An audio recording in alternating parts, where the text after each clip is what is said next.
दोस्तों, कहानी की शुरुआत होती है एक ऐसे सच से जिसने पूरे परिवार की नींव हिला दी है। गुलाब सिंह का असली चेहरा अब सबके सामने आने वाला है, लेकिन इसकी कीमत कौन चुकाएगा? सूरज, ईशा या फिर बेचारी रिया? अरविंद जी आज पहली बार खुद को इतना बेबस महसूस कर रहे हैं। एक ऐसा पिता जिसने सारी उम्र ईमानदारी से गुजार दी, आज अपनी ही बेटी की इज्जत बचाने के लिए एक दरिंदे के सामने झुकने वाला है। गुलाब सिंह नाम सुनते ही पूरे इलाके में खामोशी छा जाती है। उसकी आंखों में ताकत का नशा है और चेहरे पर वही घमंडी मुस्कान जो किसी की जिंदगी तबाह करने से पहले आती है। अरविंद जी कांपते हुए हाथ जोड़ते हैं। गुलाब सिंह जी, मेरी बेटी रिया को छोड़ दीजिए। सूरज IAS बन जाए, बस यही तो सपना है। गुलाब सिंह ठहाका लगाता है। सपना? अरविंद, सपने सिर्फ अमीर लोग देखते हैं, गरीबों को तो हुक्म मानना चाहिए। पीछे खड़ा अनिल रिया को बालों से पकड़कर घसीटता है। रिया रोती हुई चीखती है, चाचा जी, मुझे बचा लीजिए। अरविंद जी टूट जाते हैं। उनकी आंखों से आंसू बहने लगते हैं। जो चाहो कर लो, लेकिन मेरी बेटी की इज्जत बचा लो। तभी गुलाब सिंह अपना असली खेल खोल देता है। ध्यान से सुन अरविंद, अब तुझे सच पता चल चुका है। अगर सूरज IAS बना तो रिया की इज्जत हमेशा के लिए नीलाम हो जाएगी। ये शब्द नहीं, किसी पिता के सीने में उतरी तलवार होते हैं। दूसरी तरफ सूरज का सपना उसी वक्त एक और जगह कहानी बिल्कुल अलग रंग ले रही होती है। सूरज अपने कमरे में बैठा है। IAS एग्जाम का फॉर्म उसके हाथ में है। कांपते हाथों से वह साइन करता है और जैसे ही साइन पूरा होता है, उसकी आंखों में एक नई चमक आ जाती है। ईशा चुपचाप पास खड़ी है। सूरज मुस्कुराते हुए उसके पास आता है। चेहरे पर थकान है, लेकिन आंखों में उम्मीद। ईशा जी, आपको पता है, जब मैं IAS बन जाऊंगा ना, तो सबसे पहले आपके हाथ अपने हाथों में लूंगा। ईशा की आंखों में नमी आ जाती है। सूरज आगे बोलता है, इस गुंडे ब्रह्मचारी को IAS ब्रह्मचारी बनने का सपना सिर्फ आपने ही वापस दिया है।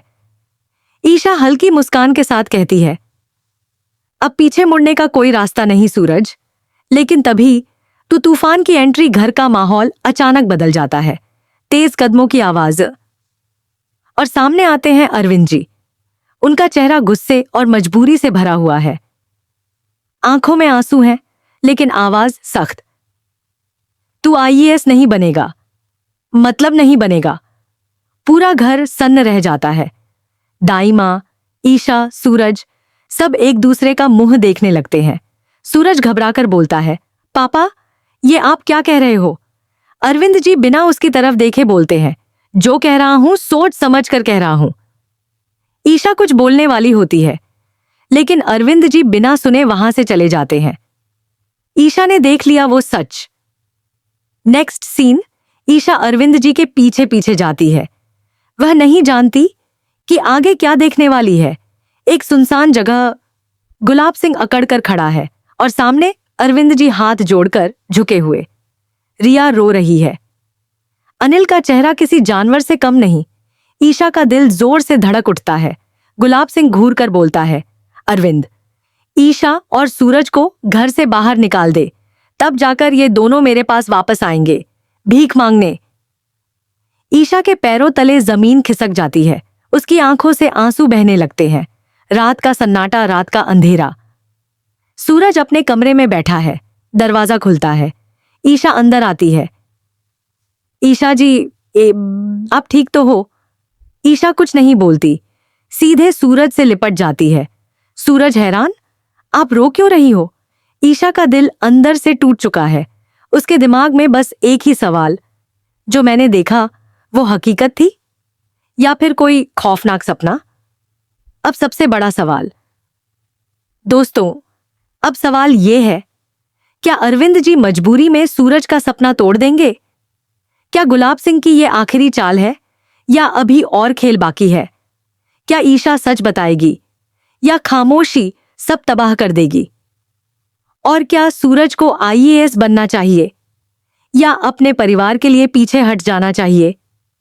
अगर आपको ऐसी जबरदस्त, इमोशनल और ट्विस्ट से भरी कहानियां पसंद हैं तो अभी रिव्यू स्टेशन को सब्सक्राइब करें, क्योंकि अगला एपिसोड होगा पहले से भी ज्यादा खतरनाक।